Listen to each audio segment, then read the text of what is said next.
Join us every Friday at 9 p.m. Eastern for the Ask Sister Laila live call-in and answer show. Please join Ustada Laila Nasheeba. If you have any questions in regards to this theme, call in at 862-370-2838. Now streaming on various platforms right here on Sunnah Followers. Ask Sister Laila live. Sister Laila live. Weekly for the show at the hour. Ask Sister Laila live. Sister Laila, invite your friends and family. Make it cozy. Ask Sister Laila.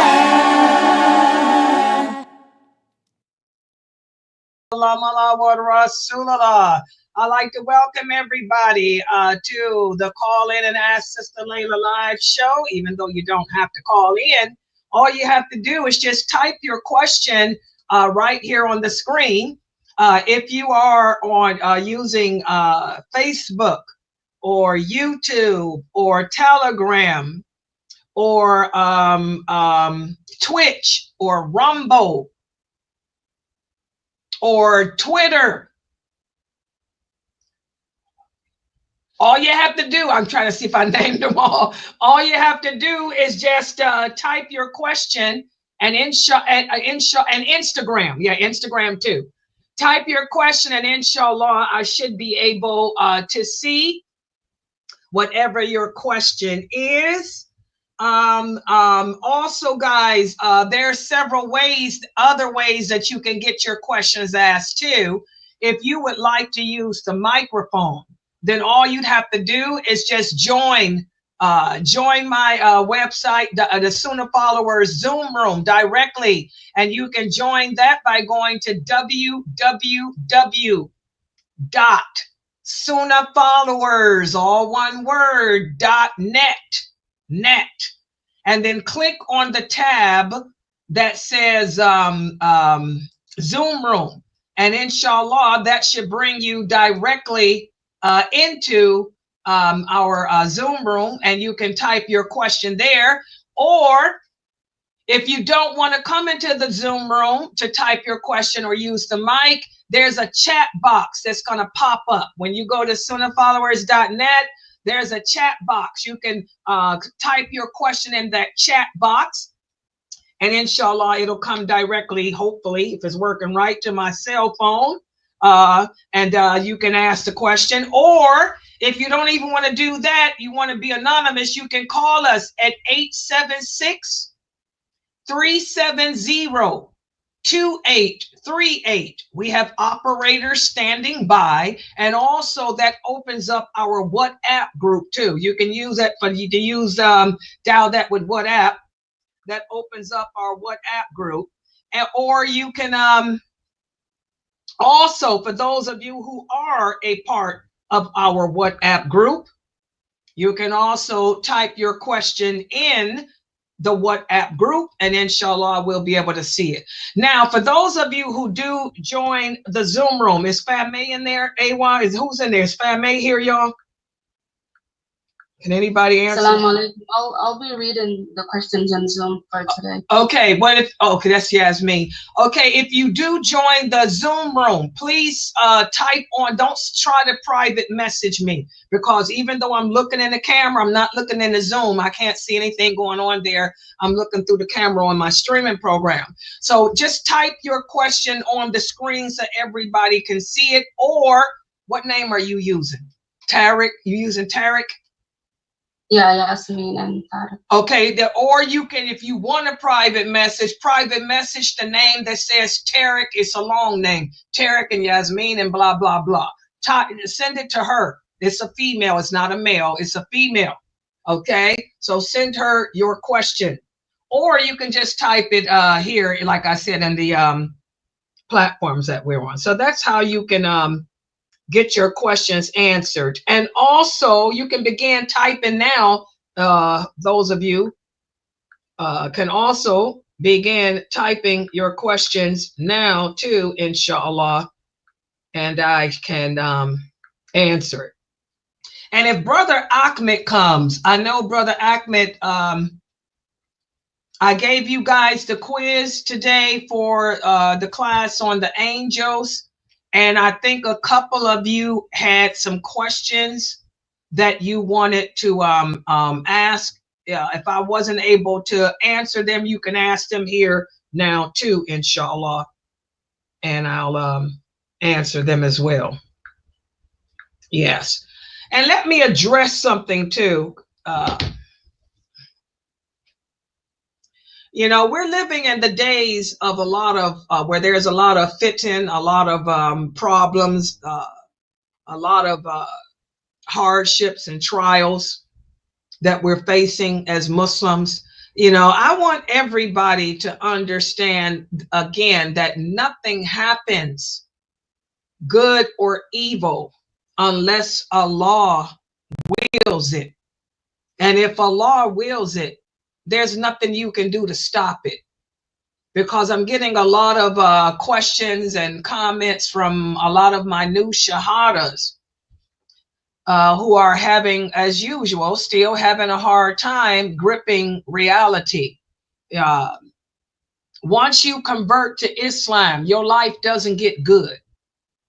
I mean, it gets good as far as your lifestyle. But just because you convert to Islam doesn't mean that now it's going to be smooth sailing and all your dreams are going to come true and all that. No. Your trials, your tests will begin. And I want all of you to remember that Allah doesn't put a test on any of us that's too great for us to bear as human beings. Be it sickness, be it poverty, be it marriage, divorce, bad children, neighbors, job, money, you know, whatever Allah afflicts us with, we can handle it. So you're going to have to keep that faith in your heart and just handle whatever your trials are with dignity and handle them with finesse and handle them with patience, as our Prophet sallallahu alaihi wasallam had encouraged us to do. Okay, so that's for my new shahadas. Yeah, you're a Muslim now. So you're going to have to expect the reality of your parents giving you a hard time about your way of life. You know, your friends, people that you thought were friends, you know, all your life, you know, are going to turn against you or not want to be around you because your lifestyle is not like theirs anymore. Okay, you have a new ideology. You have a different ideology. So welcome to Islam. Okay. And also, I just want to share this too. The month of Shaban is upon us. For all the women out there who have not yet made up their fast from last year, now's the time to get busy. Now is the time to get busy making up whatever fast you did not make, because you only have until the beginning of Ramadan, this Ramadan, to make them up. And you can fast on Fridays. I answered that earlier. Here's a question. Yes, you can, sister. Okay, yeah, go ahead. Type your question. She has a question here. One of my new shahadas. Let's see what her question is. Go ahead, sister. Type it. Yeah, I spoke about that earlier, but let me give her a second here. Want to make sure that my my new shahadas really understand this thing. Okay, her question is this. She said that she was told by another Muslim woman that she can make up her fast from Ramadan, but she cannot fast on Friday unless she fasts the day before and the day after, or the day after. So she said she asked the woman to please show her the evidence because it contradicts what I have learned. And the woman gave this hadith. Okay, and she posts this hadith. And that hadith is authentic. And it's what I spoke about earlier, guys. This is the problem. We cannot teach ourselves this religion. You can't just pick up the hadith books and start reading them and say, oh, here's a hadith. This hadith says you cannot fast on Friday unless you fast either the day before or the day after. The Prophet sallallahu alaihi wasallam came home, found his wife Zainab fasting, and he asked her, did you fast yesterday? She said no. He said, do you plan on fasting tomorrow? She said no. So he said, break your fast. You cannot fast on Fridays unless you fast the day before, the day after. That hadith is sahih. It's in the Sahih Sitta. It's authentic. But you have to know the who, what, where, when, why. You have to know the details. That hadith is speaking about a voluntary fast. A voluntary fast. Zainab was not making up her Ramadan day. She was doing a voluntary fast. How do I know that? I'm going to tell you simply. If you read that hadith in the Fusha, which is the original Arabic, it uses the word that in Arabic translates to a voluntary fast. See, this is, I'm telling you guys, the science of the hadith, the science of the Quran. This is why the prophet said, ask the people of knowledge. You cannot pick up a book, start reading and say, oh, this means we can't fast on Fridays. First of all, you're reading the transliteration of the meaning. That's number one. You have to know the Arabic. The same science that we use in interpreting the Quran is the same science used with the hadith. Okay? If you don't speak the Fusha, you better have a teacher like I have had who do speak it. So when he breaks them hadiths down to you, he tells you, and if the Fusha says this. Okay?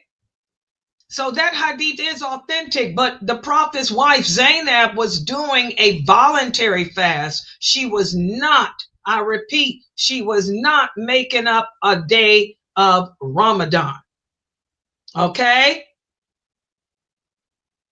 So what you can do is tell the sister who told you that the hadith is authentic, but she is misinformed about its meaning. And there is no scholar of hadith on this planet who will refute me. Just to let you know. All right? You have to learn this deen correctly. You can't teach yourself. And Allah knows best. Okay, any questions in that Zoom room? No questions yet. Okay. Yes, go ahead, Sister Michelle. You have some questions? Go ahead. These are from the sisters in your community? Okay, mashallah. And while she's typing her questions, Sister Nia, go ahead. Assalamu alaikum, Sister Laila. Wa alaikum salam. Is it part of the man's hijab to wear a kufi?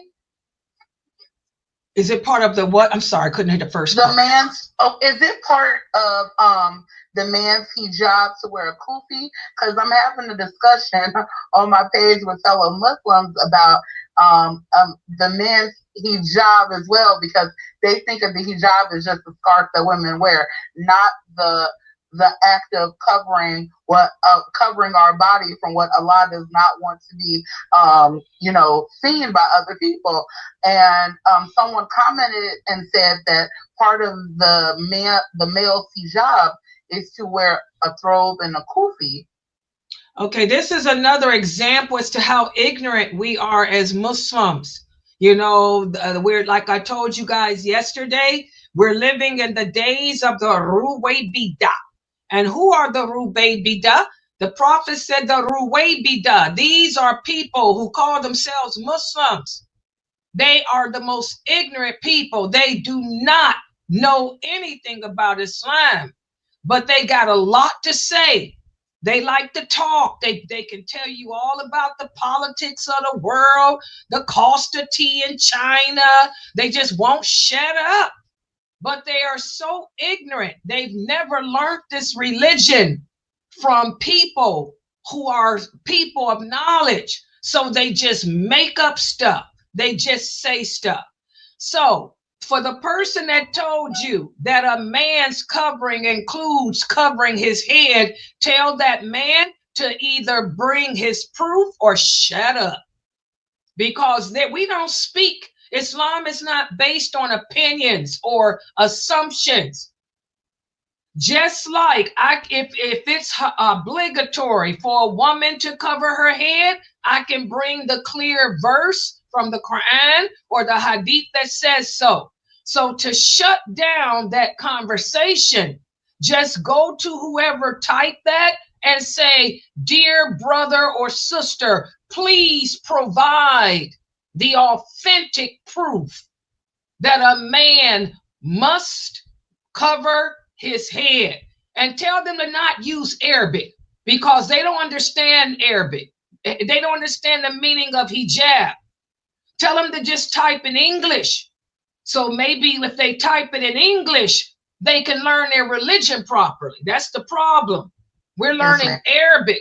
So tell whoever said that a man must cover his head and wear a thobe. Let's say thobe in English. Thobe means a robe. You want to know what thobe means in English? A robe or a covering of a robe.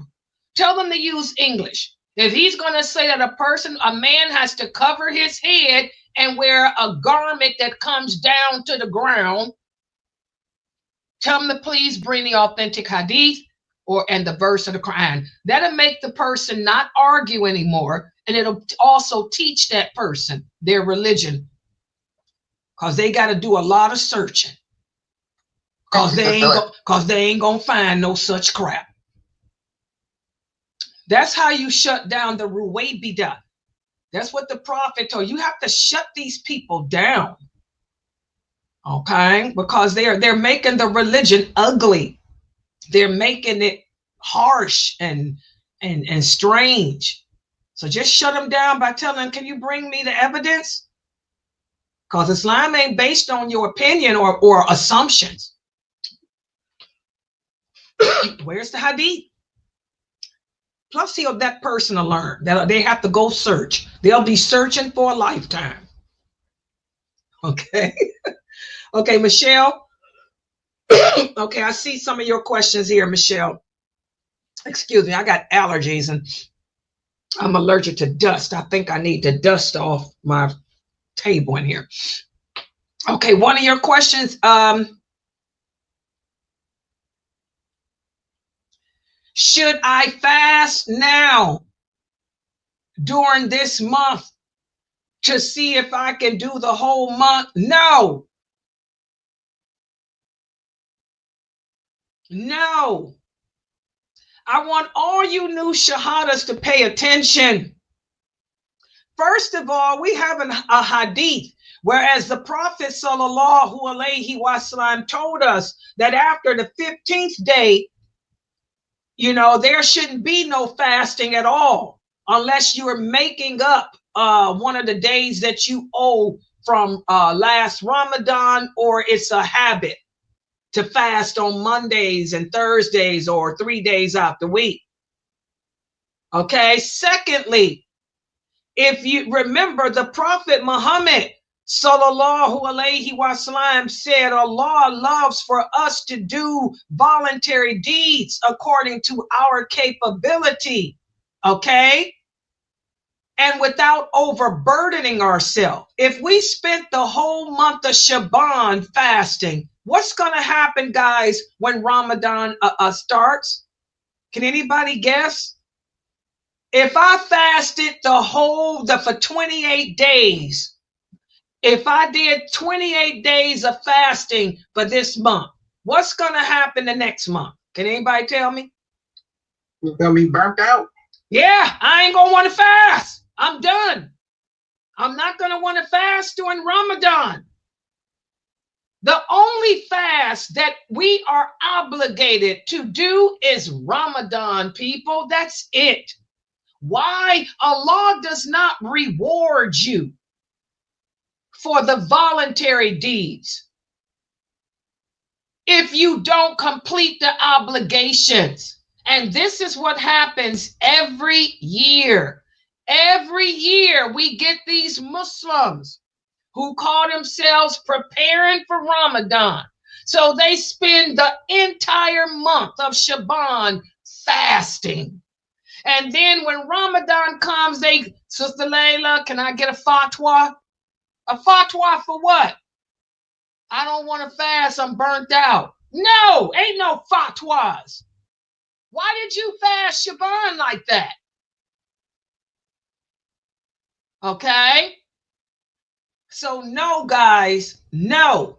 You should not prepare. The way to the Prophet Muhammad sallallahu alaihi wasallam was asked, how does one prepare for Ramadan?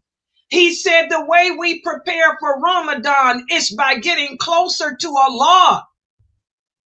You prepare yourself spiritually by doing a lot of self-reflection, looking at the deeds that you are doing that you shouldn't be doing. Looking at the deeds that you're not doing that you should. Okay, that's how you prepare for Ramadan. You don't prepare for Ramadan by doing all this fasting, because you're a human being. You're going to be burnt out. Fasting is hard. It's hard. I'm not going to lie about it, because most of us like to eat. I'm going to keep it real. Most Muslims love to eat. You can't smoke. You can't drink. You can't have sex out of wedlock. So why are we obese? We're obese because we stuff in our face. That's the only thing that we can do and enjoy. So it's hard to pull back from that table. Okay? So no, you shouldn't be doing a whole lot of fasting. If you want, especially after the 15th, you don't do none unless you're making up your days. Do you guys understand that? Because I'm telling you, I see it every year. Every year, I see all these Muslims preparing for Ramadan by fasting. And then Ramadan comes and I need a fatwa to get out of fasting. It's sad. And Allah knows best. Is there a question in the Zoom room? No, but there's a question on YouTube. And by the way, if anybody new coming there, y'all somebody type on there and let the people know, because Fame usually has a lot of questions from Zoom. And I think that they private message her. Fame is not in there. So somebody let the people know, just type on the screen that if there's any questions, send, and she's using the name Tariq. They're gonna think that's a man. So somebody has to take control in that Zoom and type any messages, send to her name and say she is not a man, it's a woman. Cause okay, I'll type that. Yeah, you know what I'm saying? Because she usually has a lot of questions. Yeah, go ahead. The question from YouTube: someone told me that we can make dua through the intercession of the Prophet. He said that we can do so by saying, for the love of the Prophet, please accept my dua, or I belong to the nation of the Prophet, so please accept my dua. Okay, why are you surprised to hear that, Sister Saba? How many times have I told you that most of the people that you're listening to are Sufis? I tell y'all that all the time. You guys are listening to, most of the men that you guys are listening to on YouTube are Sufi or Shiite. I have to put Shiite too, because there's a lot of Shiites on YouTube too. That's why I keep telling y'all, y'all got to be careful who y'all listening to on social media, because the Shiites got the market #1 for YouTube and social media. And after them are the Sufis. You're not going to find that many people speaking about this religion correctly on social media. Like the Prophet Muhammad said, search throughout the land. You're going to only find a handful of believers. So you guys are going to have to stop listening to those people that y'all listen to. And when they do say stuff like that, you have to ask them, can you please give me the authentic hadith that says that? Or can you give me the clear verse from the Quran that says that? They're not going to be able to produce it. So you guys shouldn't be surprised by anything from social media, because most people on social media are awliya of Shaitan. I'm just going to say it. It's the truth. Most people on social media are allies of Shaitan. That's the reality, guys. Y'all got to get with it. If I were to do a percentage, 97%. I repeat, 97%.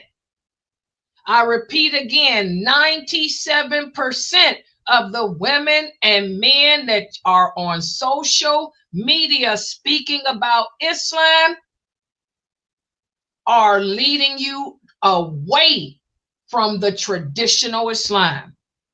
They wouldn't know the traditional Islam if it slapped them in the face. And Allah knows best.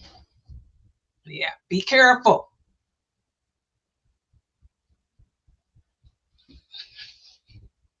Okay. Next question. Yeah, go ahead. I'm sorry. Should we give children that we foster a choice in what religion they practice? Okay, that must be from somebody that's a new Muslim, because a person that's been into the religion knows that there ain't no choice. We don't advocate, as Muslims, we don't advocate anything that's haram. That's a major sin. To advocate something that is haram, to advocate anything that contradicts Tawheed, we don't do that. And first of all, ask the person, what do they mean by fostering children? Because this is an English word that many Americans don't understand. Because it has several different meanings. What do they mean by fostering a child? If I'm fostering a child. So ask the person, how do they define fostering? Fostering could be paying their rent, buying their food, buying their clothing. That's what it means, just to sponsor someone. Foster is a synonym for sponsor. You know, if I can sponsor a child that lives in Mexico that I don't even know. All I got to do is send money to him every month. Okay, if I'm sponsoring somebody, that's all I'm doing is sponsoring. Now, if I let somebody live with me, that's different. So ask the person, are they raising a child? Because raising a child is not the same as sponsoring. She said taking a child into your home, taking care of them, all of those food, clothes, school. Then you are raising a child. And as Muslims, we live la ilaha illallah in our house. We can't allow people in our home who smoke. We can't allow people in our home who don't practice Islam. We can't allow people in our home who are enemies to Allah. So if you're raising a child, you have to raise that child as a Muslim. Ain't no choice. Does everybody understand that? Either you're going to be Muslim in my house or you can't live here. And that happens. A lot of us have children. We raise our children Muslim. That we were talking about that earlier. And then what happens? The child gets puberty. The child turns 16 and decides, guess what? I want to smoke weed. Or I don't want to pray. I don't want to practice. What do? We tell them, get the heck out of our house. Okay? So if you raising a child, you have to raise that child by our belief system. La ilaha illallah, Muhammadur Rasulullah. We don't tell no child to pick if you want to be gay, or pick if you want to be a lesbian. Decide if you want to be a Christian, a Jew, a witch. That ain't Islam. So that had to come from a new Muslim. So all new Muslims, y'all understand that. You are a Muslim now. You have to raise anybody in your house has to respect your religion. If they don't respect your religion, they ain't in there. Any children that you have, they either live by your laws or they got to go. They got to bounce. Ain't no drugs, ain't no sex, ain't no alcohol, ain't no drugs, and you gonna pray in this house. If the kids can't respect your rules, what are they doing in your house? Send them back to their mama or turn them into the Child Protection League, whatever they call them. And Allah knows best. That's some serious stuff. That's why we have a high apostasy rate. That's what we were talking about earlier today. Why is it that in America, we have a high apostasy rate amongst our children? Because we're not raising them Muslim. We're letting our kids do what they want to do. Now, this child ain't even yours. This is somebody else's kid. Why would you let somebody else's kid come in your house and live like a Nicki Minaj or live like a dope dealer? Oh, no. No, if you want me to raise your kid, then you're going to live by my laws. Otherwise, you can go to social services to somebody else. And Allah knows best. Hope that's clear. Okay, here's another question from Brother Ahmed. I was wondering what your question was earlier. Brother Ahmed's question is, Sister Laila, was Eve created by Adam? Was Eve created by Adam? Okay, Brother Ahmed, do any human being have the power to create another human being? Do you have the power to Frankenstein create a human being? Man is not capable of creating anything. We cannot even create a flower. Okay? Who is the creator of the world? Who is the creator of all things? Allah is. Okay? All Allah has to do is say be, and you become.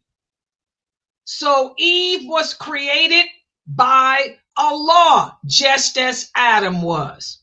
Allah created Adam first, and then he created Eve after Allah had the soul blown into Adam. He created Eve to be his wife because Adam was lonely living amongst the angels. And Allah created Eve from one of Adam's ribs. And don't ask how, because Allah can do whatever he wants. He can pick a rib, he can pick up this ink pen and say, become Eve, and it becomes Eve. Okay? So the thing for you to remember in order to be a believing Muslim is only Allah is the creator of all things. He created Adam, and he created Eve. And Allah knows best. And if somebody tells you differently, again, you guys are going to have to be careful of who y'all are listening to on YouTube, because YouTube has more Shiites than anyone. And after them, Sufis. And Allah knows best. Yeah, even I didn't know that YouTube had so many Shiites, man. They're everywhere. They're ridiculous. Yeah. Shiites are just, yeah, the Shiites have their own books. They don't even deal with the Hadith books that we use. They got their own Quran. I don't know where they make up so much stuff, it ain't funny. Yeah, I don't know where these people, and the Sufis are just as bad. They all have a problem with the lordship of Allah. That's why I went over Tawheed al-Rububiyya with you guys. All of these deviant groups, what makes them deviant is they all have a problem with the lordship of Allah. Tawheed al-Rububiyya. And if your Tawheed al-Rububiyya, the lordship of Allah, if you don't believe in his lordship, the rest of you is done. That means nothing else about you is anything. Exactly. Okay, any questions in Zoom? Can men sleep on silk bed sheets or bed covers? MashaAllah, this is a good question. I'm glad the person asked it, because I meant to answer this question 2 weeks ago. One of my new shahadas, who was it? I want to say his name. Brother Yusuf. And I hope he listens to my recordings. So if you ever hear this recording after tonight, Brother Yusuf, I forgot. Because he's another new shahada from off of Reddit. And he sent me that question, and I just remembered it now. The answer is no. No. No. We have the authentic hadith, whereas the Prophet sallallahu alayhi wasallam said silk is forbidden from the males of my nation, but not from the females. Not only can you brothers not wear silk, that means you can't sleep on it either. And who gave us that understanding? Ibn Abbas, may Allah be pleased with him. Ibn Abbas said, not only is it forbidden, and also Ibn Umar, and also I think it was Sa'id al-Khudri, the companions, all of them basically, they said not only are men forbidden from wearing silk and from wearing brocade. What is brocade? Brocade is satin. And a lot of men don't know that part of the hadith. They need to read the Fusha.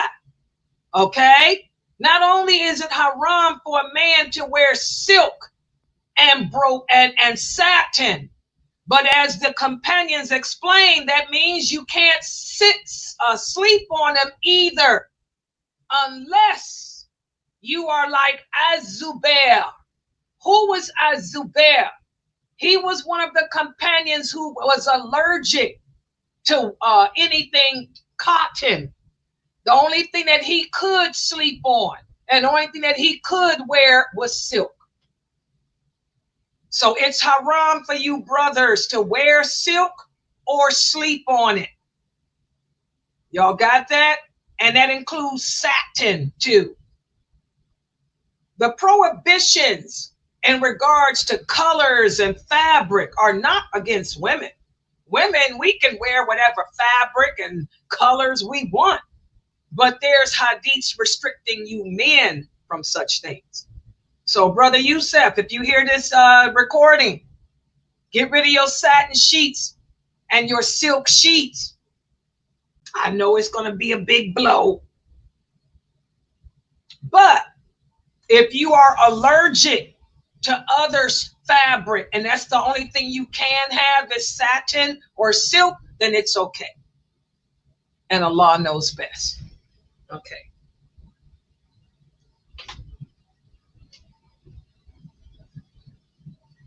Okay, Brother Ahmed, what do you mean by bold branding?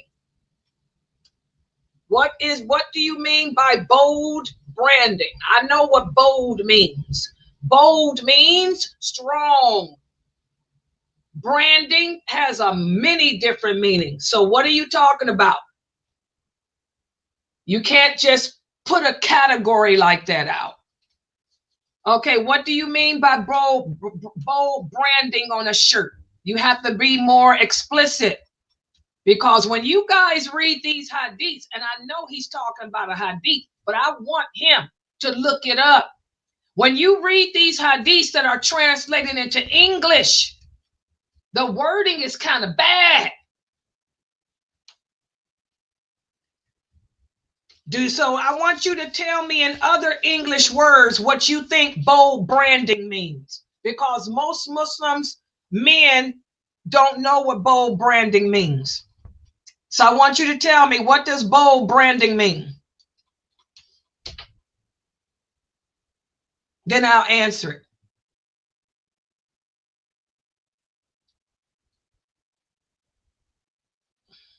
Okay, well, yeah, use some different words. Break it down in simple words so I can explain it to you simply. And the other new shahadas can learn too. Because you got to be careful with these English words. Can I try? If you want to, yeah, go ahead. By bold, did you say bold branding? He said bold branding. Oh, like a shirt with the word Gucci written very large. That's something not like that. That's not what it means. Okay, see, well then I'm happy I'm learning. That's why I want him to. Yeah, and that's what I'm saying. Most Muslims don't know what they mean. That's why I tell y'all to have a dictionary and also be careful with the transliteration of meaning. So I'm waiting on him to retype it. Because I don't want to sit here and give an answer that somebody use against me, because I'm answering based on what y'all say. There's a wisdom to answering questions. That's what, like, one of the things Sheikh Morsi used to say, there's a wisdom to answering questions. Not everybody is qualified. Very few are. You got to be able to read between the lines and know what people are talking about and know language and stuff. Yeah, so retype. Okay, what's an example of a bold word? Now, this might be where her answer comes in. Bold words are not the same as a bold branding. What do you mean by bold words? Give me some example of a bold word. What do you call a bold word? There's really no such thing as a bold word. What's a bold word? There's really no such thing as a bold word. So what are you asking, Ahmed? I'm going to make you work for this answer. I'm going to make you work for it, bro.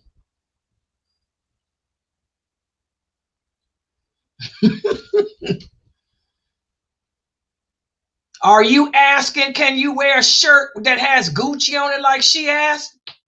That was a simple question. Is that what you asking?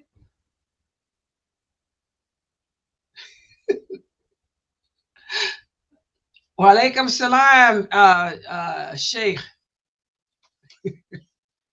Oh, that's not what you were asking? Okay, well, type your question over. The Sheikh here type, good job, Sister Laila, you making them work for it. That's right. I learned from the best. Play that word game. Alhamdulillah. May Allah bless you too, brother. Yeah, I respect you too. May Allah bless you. Alhamdulillah.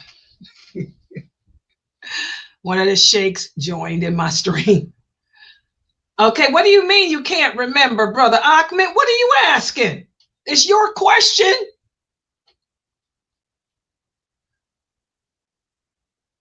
Are you asking about designs?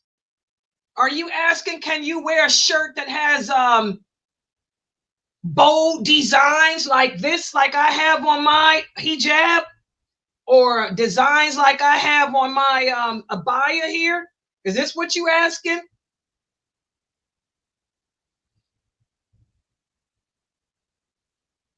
He don't know what he asking.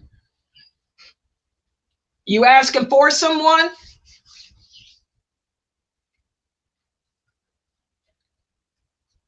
Okay, if you were listening to one of my old videos, what you brothers cannot do is wear clothing that has that bold, I use the word bold neon, like what the Hindus wear and what the Buddhists wear.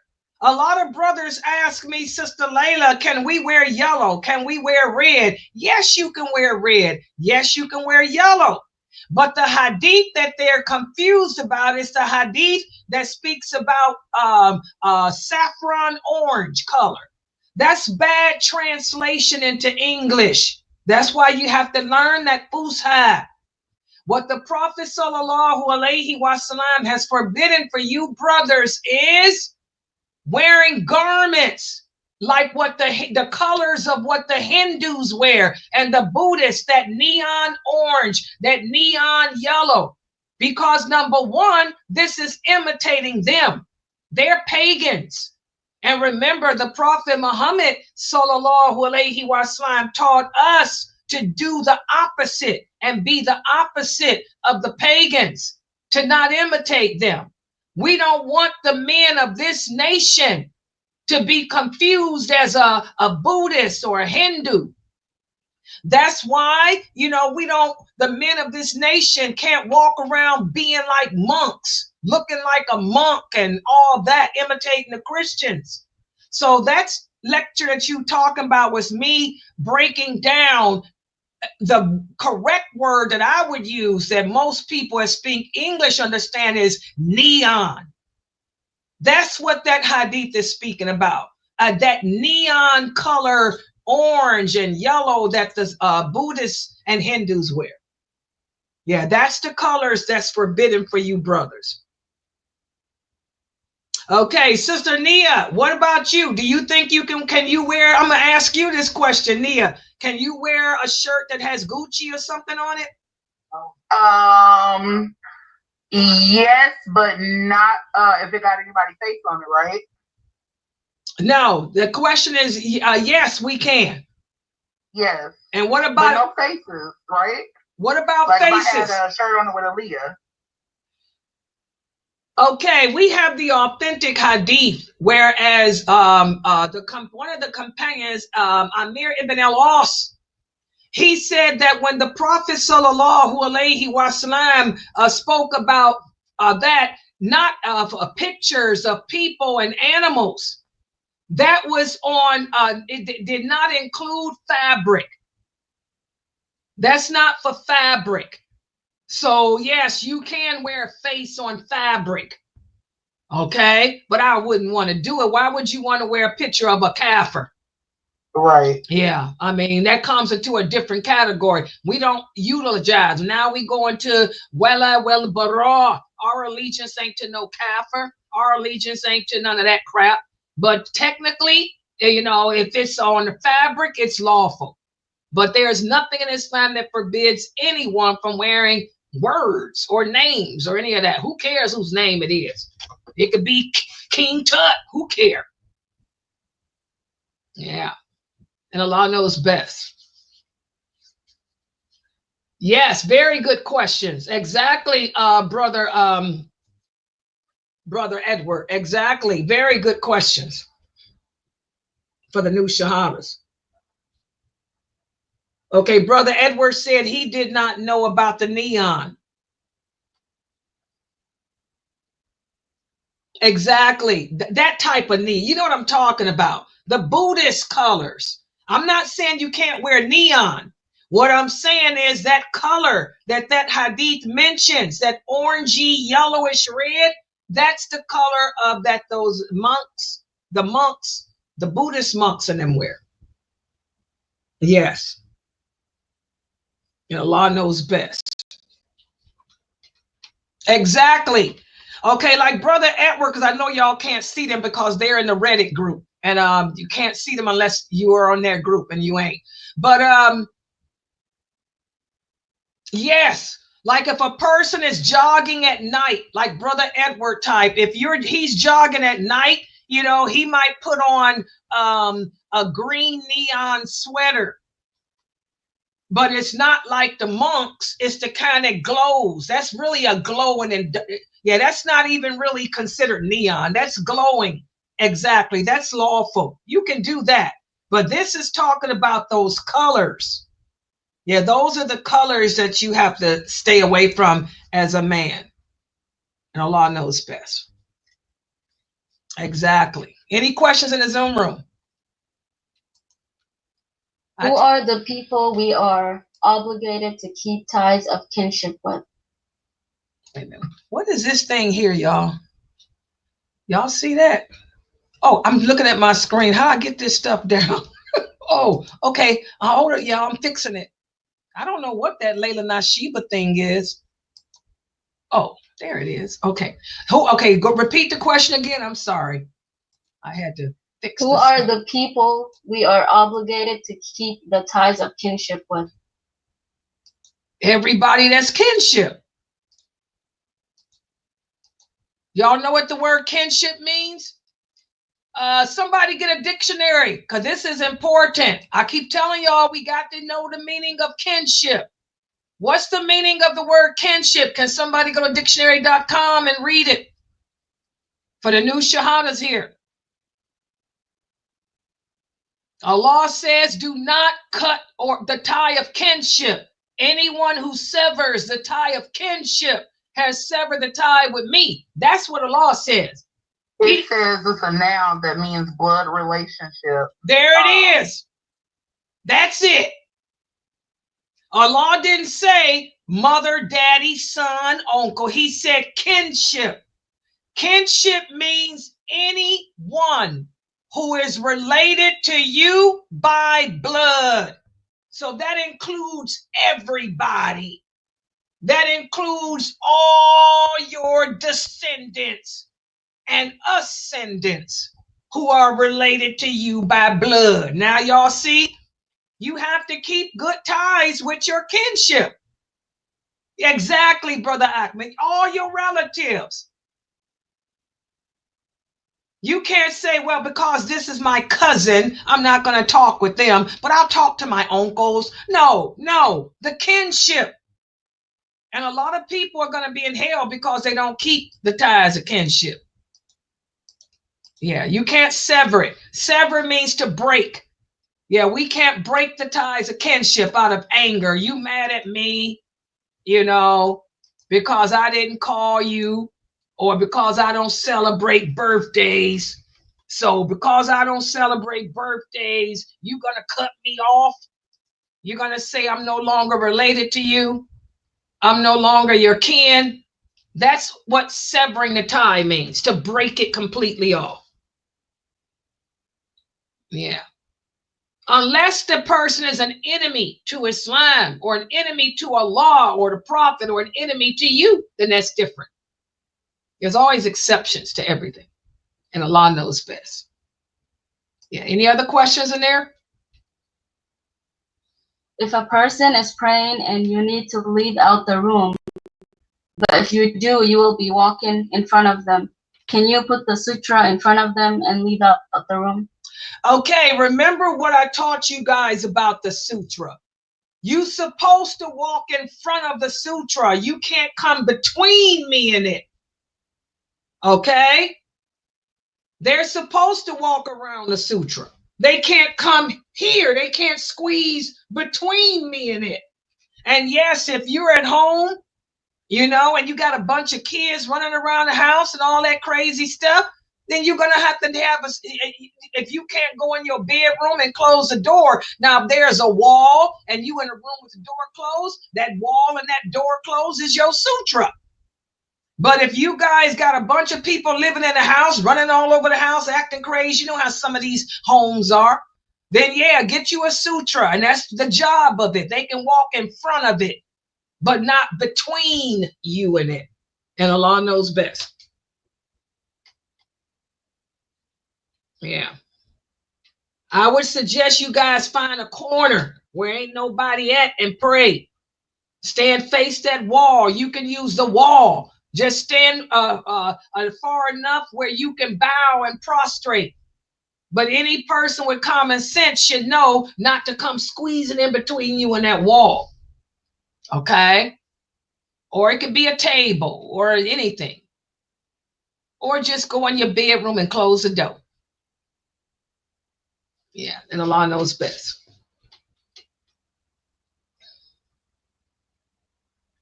If I wipe over my hijab, but I take it off throughout the day, then when I put it back on, can I still wipe over it? Yes, as long as you've made wudu over your hair at least once before you started wiping over it. Is it okay for us to try and hold one wudu from one prayer to the next? The Prophet's companions used to do it all the time. I do it too. What's wrong with that? There's nothing in Islam that forbids that. Some people can do it. I can go the whole day with one wudu. Unless I got anxiety, then that's a different problem. But if I'm in a good mood, no anxiety, I can go the whole day. Yeah, nothing in Islam says you have to make wudu before every prayer. The Prophet didn't say that either. Does Allah. The companions would pray the whole day. Some of them would pray the whole day with just the one wudu. Sometimes the Prophet would do the same. So if you can go without making wudu, then go without making it.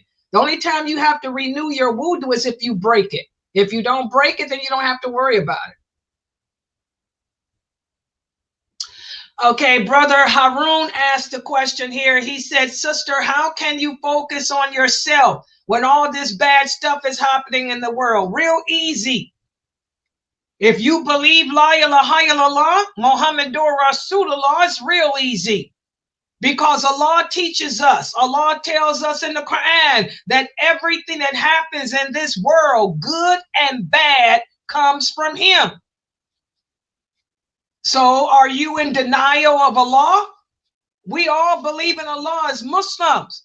We know that ain't nothing happening unless Allah wills it. The war in Gaza is happening because Allah said, die, let the war happen. Y'all got to snap. You Muslims today have got to snap out of this. This is like I told you guys, the lordship of Allah. That's where we lose it. That's where we lose it. Most Muslims today do not believe in Tawheed al-Rububiyyah, the lordship of Allah. Belief in the lordship of Allah is that everything that's happening, good and bad, is happening because Allah wanted it to happen and He made it happen. Also, we know that nothing, whatever bad happens to a people, they can handle it because Allah tells us that He never puts a problem on a person or a people that they can't handle. Those people in Gaza have been living in war all their life. Come on, y'all. This ain't the first time a war happened over there. They've been living in war since the time of David, alayhi salam. Them people grow up seeing people die and get killed. That's part of their life. They can handle it. The people in Syria, that's the seat of all the fitan. The Prophet said the seat of all the fitan that will affect this ummah will come from out of Syria and Iraq. That's their life. This has been happening since the time of the Prophet and before. Them people been at war for centuries. They can handle it. It's part of their life. They look at you and they look at me And they want to know, how can we watch television? They don't understand how we can watch TV and see a woman on TV in a bra and a pair of drawers. They don't understand how is it that we can see people kissing. Just like watching sex on TV is normal for us, it don't bother us, but it bothers them. That's the way it is with their life. War, people dying, people being blown up. That's part of the life for them. They can handle it. One of my best people died. Her name was Izdahar. May Allah protect her. May Allah forgive her of all her sins. I mean, she was one of my students here. She was Palestinian. She died about 3 or 4 years ago. She was with me from the beginning of when I made this website. Okay?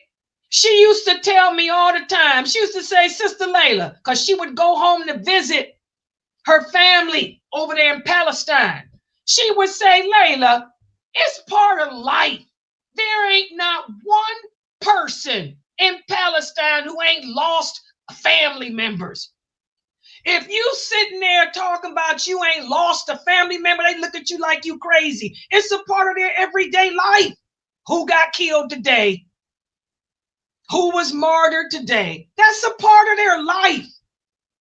So why are you Muslims freaking out over Allah and his decree? They look at you and me like we crazy, Harun. I have had people ask me, how do you watch that TV when people are naked? Oh my God. How can you live in America? I got relatives who live in the Middle East. My father was Arabic. They say, how can you live in America with all that filth going on? It's a part of my life.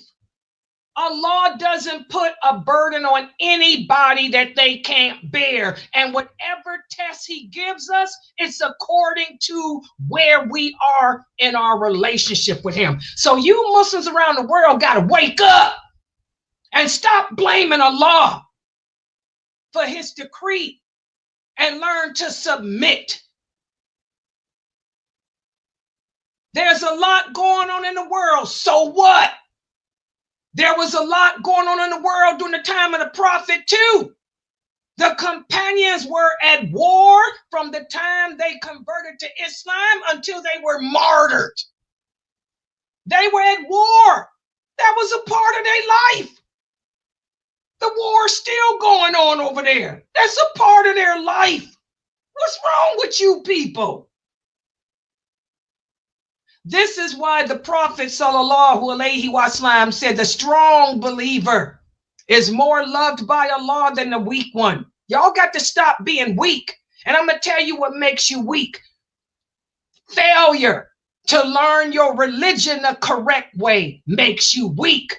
You Muslims have to learn Tawheed ar-Rububiyyah. You need to learn the lordship of Allah. Once you learn Tawheed al-Rububiyyah, then you'll be able to accept, submit, and accept that ain't nothing happening unless Allah allows it. Like Allah says, if all mankind were to come together to help you, they wouldn't be able to lift a finger unless I allowed it. And if all the creation were to come together to hurt you, they wouldn't be able to lift a finger unless I allow it. That's the problem, guys. Muslims today don't understand Islam. We don't understand the meaning of La ilaha illallah, Muhammadur Rasulullah. We can't get past Tawheed or Rububiyyah. And we cannot get past Wala wal Bara. And that's why we're weak. All right? I hope that answers the question. And Allah knows best. You better stop it, brother. You better pull yourself together. Allah is going to ask you, who are you to question my decree? Who are you? You said you believed in me, but you didn't. Y'all better pull that together, Muslims. Okay, next question. What's in the Zoom room? What if you are not close to some blood relatives and simply don't contact them at all? That's not cutting the tie. To cut the tie, that's what I was explaining. To cut the tie of kinship means exactly that. To say, I have disowned this person. This person is not my relative, and I have nothing to do with them. Some of us got millions of relatives. I don't even know my family on my father's side. They pop up through the DNA testing I did, and that's it. But I haven't cut the tie. When I find out that somebody's my relative, I welcome them to my website. They sit here and listen to me and laugh and say, oh, she's just like the Sadats, and keep it moving. To cut the kinship doesn't mean that I got to call you every day, because I don't call you every day. I haven't spoken to my oldest brother in years. Who cares? Is that cutting the tie? No. If my oldest brother ever needed something, I'd give it to him. If my oldest brother ever wanted something, he could call me and get it. To cut the tie means you have disowned. You have nothing to do. This person doesn't exist. Do you understand now? We have to get a dictionary and look up the meaning of these words, guys. Okay? So, I don't even know my family on my father's side. I ain't called them. They ain't seen them. Don't know them from Tom, Dick, Jane. But did I cut the tie? No. All right. You understand? Does the person understand now? Yes, we got to break the religion down. These people, and this is what I tell you other brothers out there, you know, when y'all ask these questions, you got to look at the people. The Prophet Muhammad sallallahu alaihi wasallam said, we don't have the intelligence that the other nations had. You know, we're simple-minded people. So we have to keep the deen simple. You got to speak to the people on their level, not above them and not beneath them. Okay? So does the person, ask the person, do they understand what cutting the tie means now? Yes, she says she understands. Yeah, cutting the tie means you disown somebody. You're nothing to me. Yeah, I know how you hear people say, you're nothing to me. That's cutting the tie. Yeah. You didn't know that either, Edward? Brother Edward said he didn't know that one either. Okay. What is the month of the Shaban? Brother Ahmed, Shaban is the Arabic name for, what month is this, y'all? For February. That's it. The month of Shaban ain't nothing to worship. It ain't no food, no candy. It's just the Arabic name for one of the months out the year. That's all. It ain't no Christmas tree. It's just a name, an Arabic name of a month. Don't read more into things. Arabic is a language, not a religion. Oh, yeah, that's all it is. It's the Arabic name for February. This is February, ain't it, y'all? Whatever month this is. Yeah, you got to keep it simple, man. Yeah, I got a lot of new shahadas here. Yeah. Yeah, it's just a month. No, it's not a place. No, that's the Kaaba. No, that's the Kaaba. We make Hajj to the Kaaba, sister. No, Shaban, this is the month. Okay, it's a month of the year. Yes. Or you thought it was something like the Kaaba? Huh. That's why these brothers need to start using English words with y'all too. You brothers, when y'all speaking about the religion, don't sit there and, with all this Arabic. These people speak Anglo.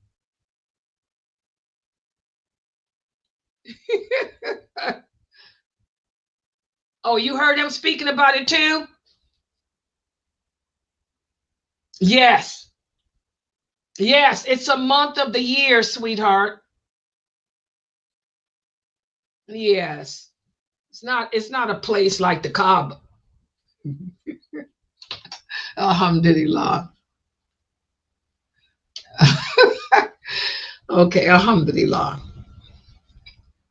Yes. Yes, so make right. That's what I was saying earlier, Sister Michelle. This is the month. This is it. Make up your days of fasting. It's a month. The Prophet Muhammad sallallahu alaihi wasallam said the month can be 28, sometimes 29 days. So you got 28 days to make up whatever days you need from last year. That's what I was saying. It's a month.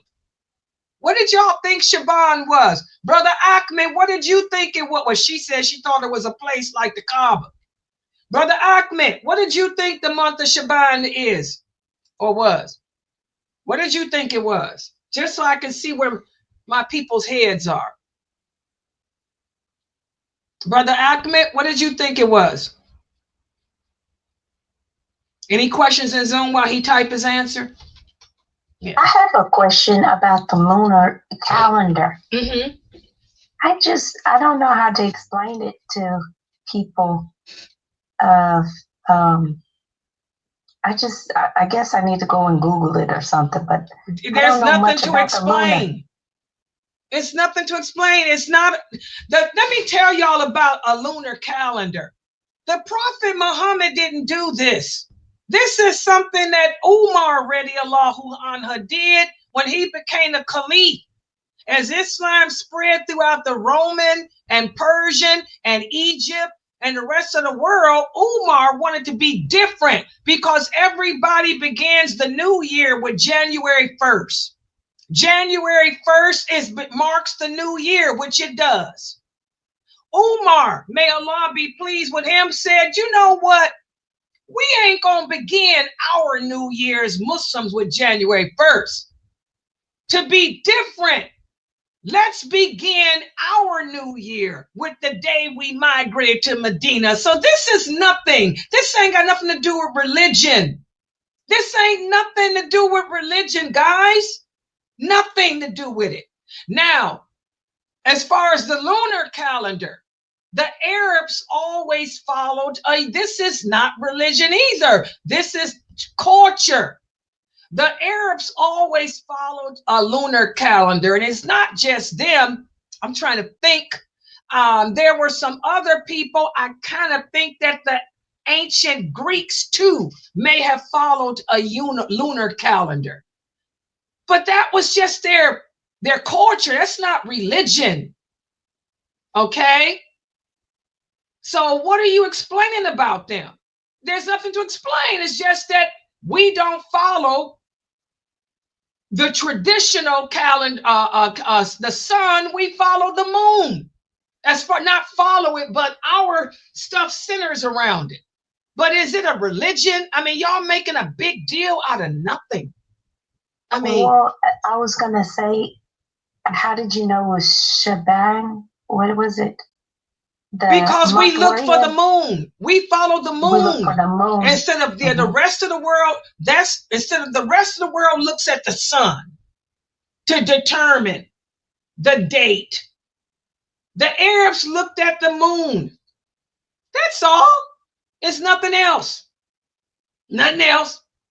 Allah's not going to ask you about, did you follow the sun or the moon when you in your grave? This ain't got nothing to do with paradise. Ain't got nothing to do with nothing. And it's easy for us Muslims because you got people telling you when the moon is seen and what month it is. So why y'all making stuff hard for yourself? And I'm doing this for the new shahadas. Why are y'all making this religion hard by focusing? This is what Shaitan does. Shaitan, your personal jinn, he makes you focus on things that are not important. So you don't do what is important, like fast during Ramadan. Okay? Like make your prayers. He'll have you doing a research paper on the sun and the moon, then getting up making fajr. Y'all got to stop making this thing hard. Anybody want to know about a lunar calendar? You're right. They can Google it. But just tell them Muslims follow a lunar calendar. Christians follow a solar calendar. That's all. And if they want to know what the difference, they can Google it. That's all. We look for the moon. They look for the sun. That's the difference in a nutshell. In a nutshell, they look for the sun to rise and set. We look for the moon to rise and set. That's it. And we ain't the only ones. That's right. Like Michelle said, witches use a lunar calendar too. What they call themselves, the Wiccan. The Wiccans use lunar calendars too.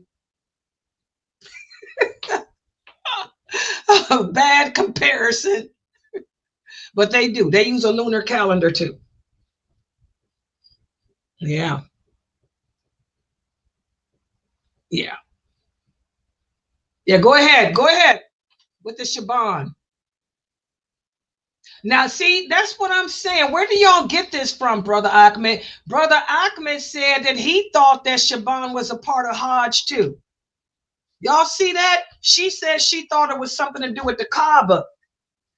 What is y'all listening to from Shiites and other people? I don't know. No, it's a month. No, it's not a place. Yes. Yeah, but yes, but you gotta make, how many days do you have to make up, sister? Okay, let's break it down like this.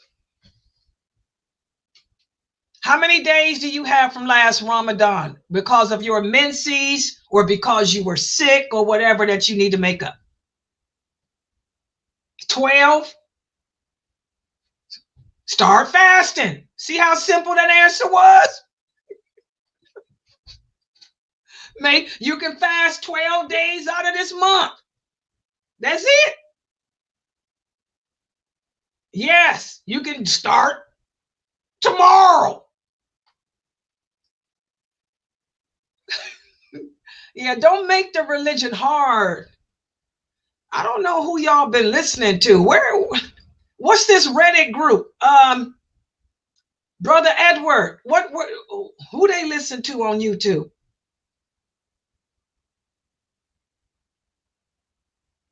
I know you're trying to get them to just listen to me, but who were they listening to before me?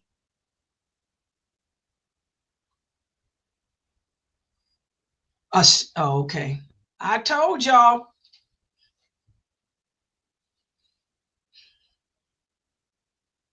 I ain't never heard of him, but the name sounds funny. I don't know that brother. I've never heard of him before. So whoever this brother is y'all was learning from, I don't know what he was teaching you. I never heard of him. I don't know him. His name sounds Iranian. I'll tell you right there.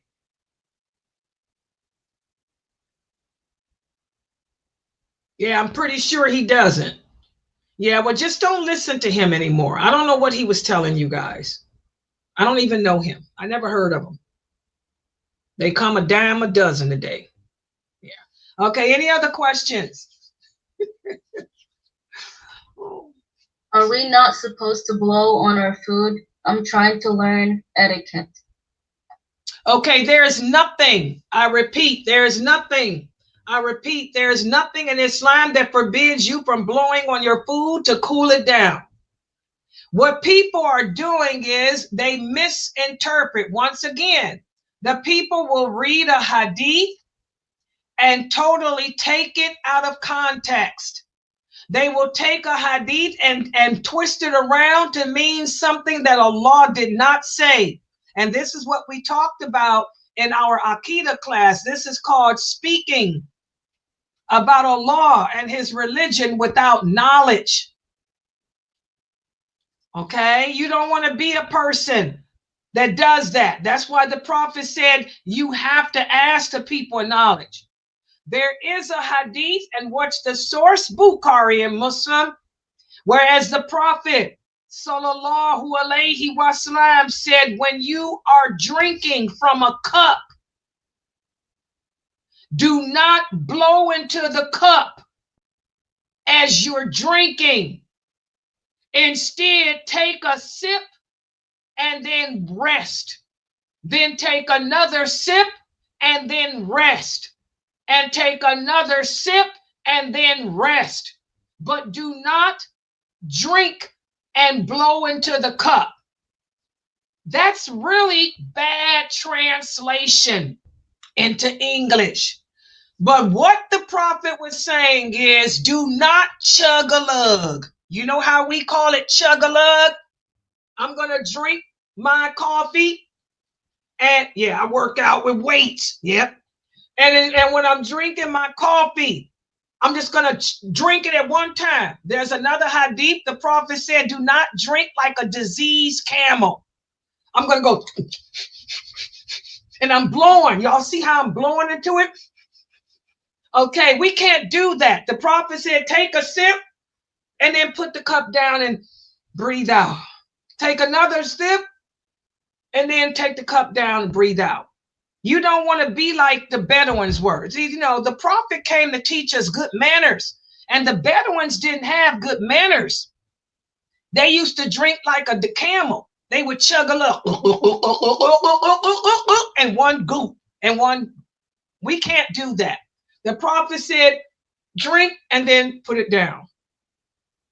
Drink, then put it down. Don't blow into it while you're drinking. And by the way, when you blow into a glass while you're drinking, what happens? You get acid reflux like I got. That's one of the ways I got acid reflux. Because when I was a kid, I used to do that, and my mother used to get on me. She used to tell me, you're just like your father's people. Because I would do that. That's probably why I got acid reflux. Yeah, it leads to indigestion and gas. Yeah. Yeah, so that's the hadith. You know, you can blow on your food to cool it off, but don't drink and just put your nose in the glass and, you know, don't do that.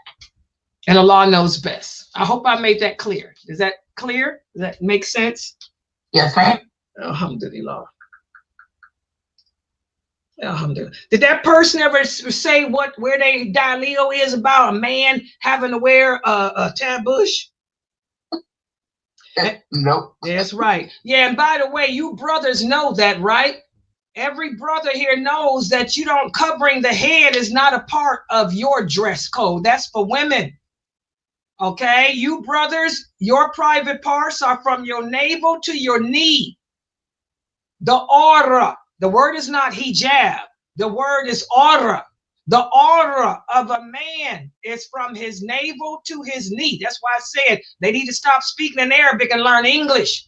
The private parts or the nakedness of a man is his navel to his knees, not your head, not even your chest, to be honest. But for a woman, the whole woman's body is her aura except for her face and her hands. Okay. Yeah, you brothers don't have to wear a turban nor anything on your head. But we do. Exactly.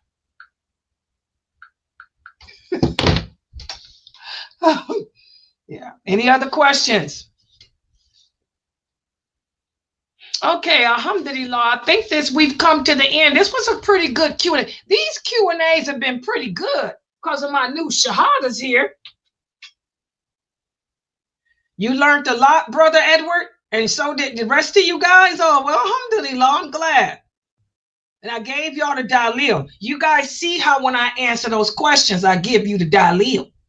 The dalil is, what did the Prophet say? What did Allah say? It ain't my opinion.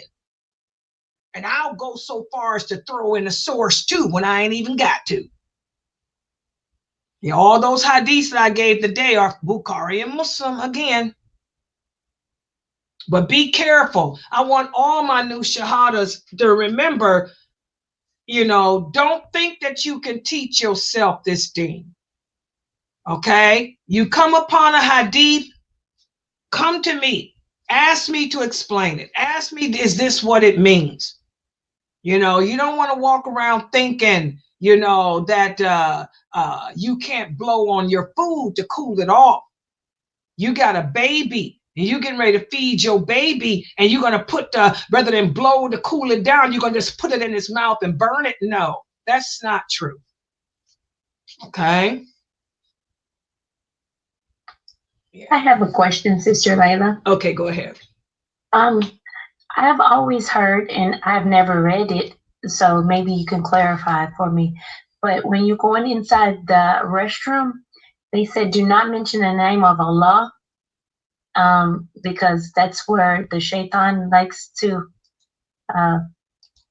reside. So I don't know. Can we just go over that? No, we hear that from the Sufis all the time. I think we talked about that in my prayer class. Didn't I go over that, guys? Yes, ma'am, a couple days ago. Okay, yeah. Let me hear if you can remember. What did we talk about that? Okay, now, go ahead. No, go ahead. I'm sorry. One more time. You said about the bathroom. Because what is it? We were asking about if we could pray in the bathroom, and then you followed up with that question. And what did you tell us? I knew you forget. Yes, listen, I don't forgot the question because I was looking at these dang on dogs. Please ask the question again because I know the answer to this one. Okay, the answer is, you asked me about mentioning Allah's name, right? Right? Yeah. Okay. Out of respect for Allah, you do not want to mention his name while you are, finish the sentence, people, defecating or urinating. And that's what happened is we had the hadith, whereas the prophet went behind a tree to answer, because they didn't have toilets and bathrooms. He went behind a tree to answer the call of nature. And one of the companions gave him salams and he did not answer. So when he got through, he came out from behind a tree and he said, the reason why I did not respond was because I was in the process of answering the call of nature, and I did not want to mention Allah's in a name in a disrespectful way. So it mentions nothing about a bathroom. They didn't have bathrooms back in those days. Like I told y'all, we can pray in our bathroom, eat in your bathroom. I can live in fact, I just bought me some new stuff. I can live in my bathroom. Put a TV in there, I'm good to go. Put a microwave in there too. Okay, they didn't have bathrooms. They used to go behind a tree and stoop and urinate and defecate. Or they would dig a trench around the village and the people would go to the trench and stoop and defecate. Do y'all get it? So out of respect, I am not going to mention Allah's name while I'm sitting on now, if I'm sitting on the toilet, is that appropriate to mention Allah's name while I'm sitting on the toilet defecating? What do y'all think? Sister Laila, listen, one time I about lost my life and I needed to pray. I was having a hard time in there. You can pray. We ain't talking about, I'm talking about this. Let's stick with this. If I'm sitting on the toilet in my bathroom, we got a bathroom. They didn't have bathrooms. I'm sitting on the toilet in my bathroom and the telephone rings and I answer it, I say, hey, what's up? Is that okay? Yes, because I'm defecating. But did the prophet say it's haram? No, he said respect. So that's why. But now if I'm standing up at the sink brushing my teeth and you come in the bathroom and say, Salaam alaikum, I'm home, can I say wa alaikum salam? Yes. Yes, because I'm not urinating. I ain't defecating. I'm brushing my teeth. If I'm standing up in the bathroom talking to Latifah and I say Allah subhanahu wa ta'ala said this, Allah said that, is that appropriate? Yes, I'm not urinating. I ain't defecating. But even if push came to shove, like Nia is saying, you in prison. Your whole cell is your bathroom. You're sitting on the toilet. You're about to have a heart attack. Or say you at home. I have acid reflux. I have GERD. I'm sitting on the toilet defecating and I feel a heart attack. Can I say, oh Allah, forgive me of my sins. La ilaha illallah, Muhammadur Rasulullah. What do y'all think? What do you think, Layla? Yes. Yes, this religion is simple. Y'all have to stop making this religion hard based on these ignorant people who are ruway bidah. If I'm on the toilet urinating and defecating and I'm about to die, don't y'all think I'm going to try to say La ilaha illallah, Muhammadur Rasulullah? Nowhere does a Prophet Muhammad say it's haram. But just out of respect, if I can show respect and wait till I get off the toilet, fine. Do y'all understand that hadith now? But he wasn't even, he was stooping. He was stooping to urinate. Okay? But if push come to shove, guys, and you having a heart attack or you sick and you on that toilet, it don't matter. You better pray. You better pray for some help. Or like Nia said, you in prison somewhere and all you got is a toilet to sit on and you making salat. Prayer is legal.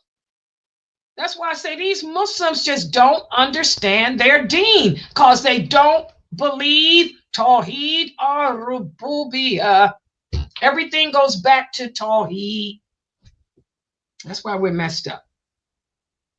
Exactly, like Sister Pamela said, when you learn this religion the right way, it becomes so easy. Exactly. It's not hard.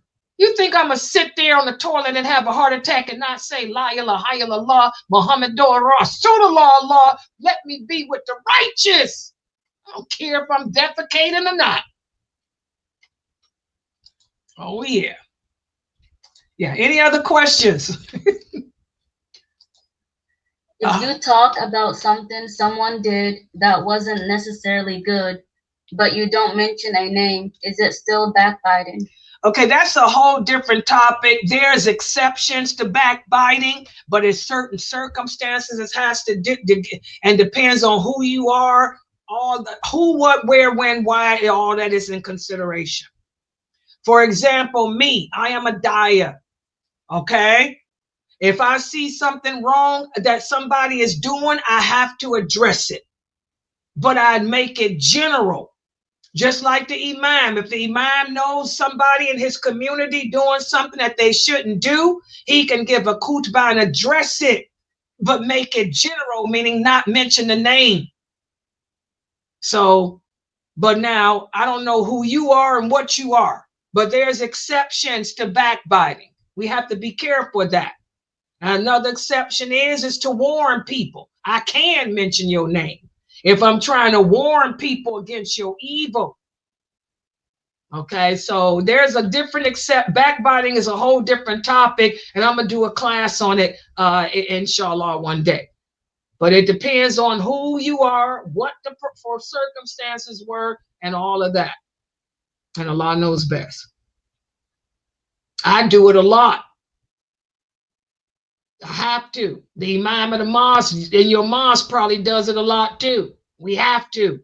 We have to speak out against the evil. If we don't, then Allah will punish us all. But now, who are you and why would you do it and who is it to? I don't know, so I can't answer. Yeah. Yeah. Any other questions?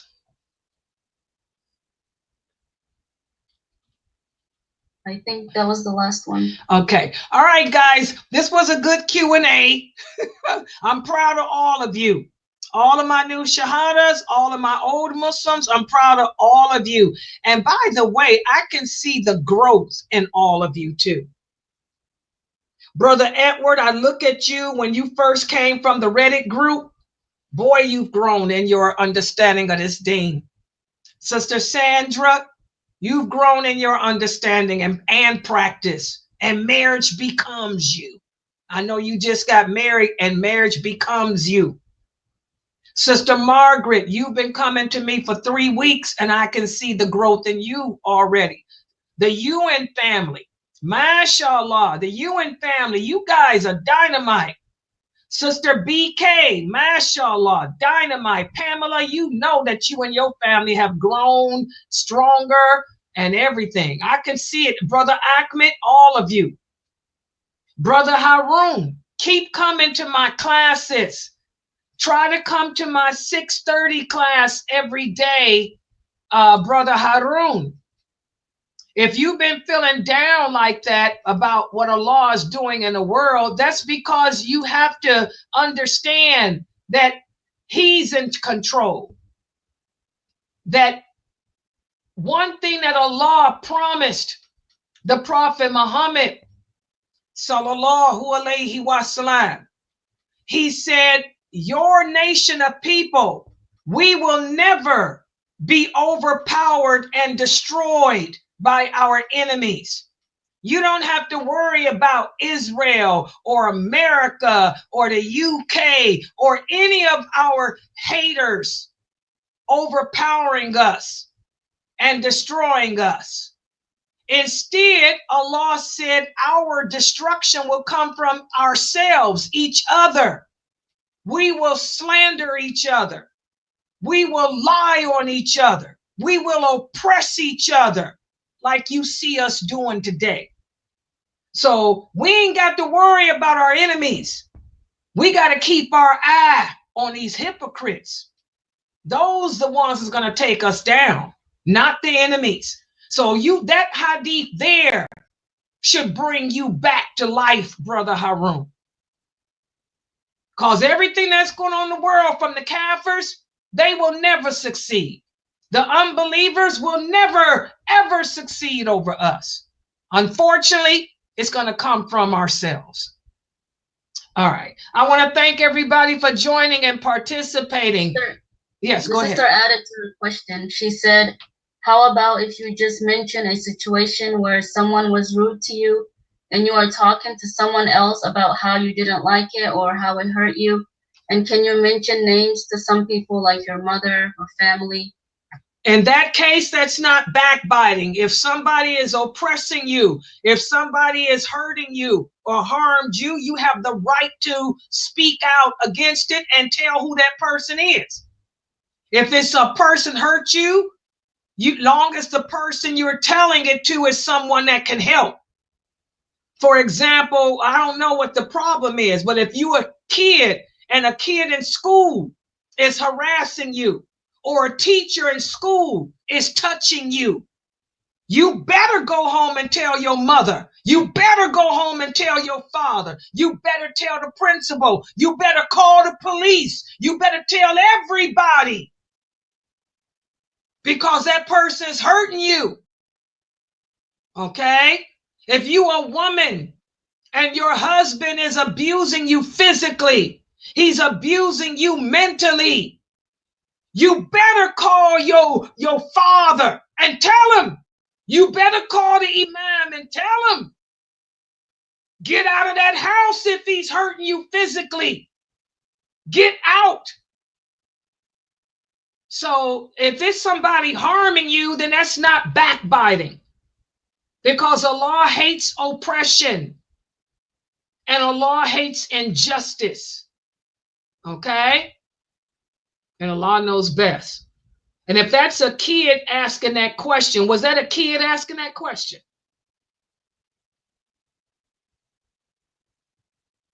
Yasmin? I'm not sure. I don't think it's. If you are a kid asking that question and somebody's touching you or harming you, you better get on that phone to your parents ASAP and the police. SubhanAllah. It's too much hanky-panky stanky going on today.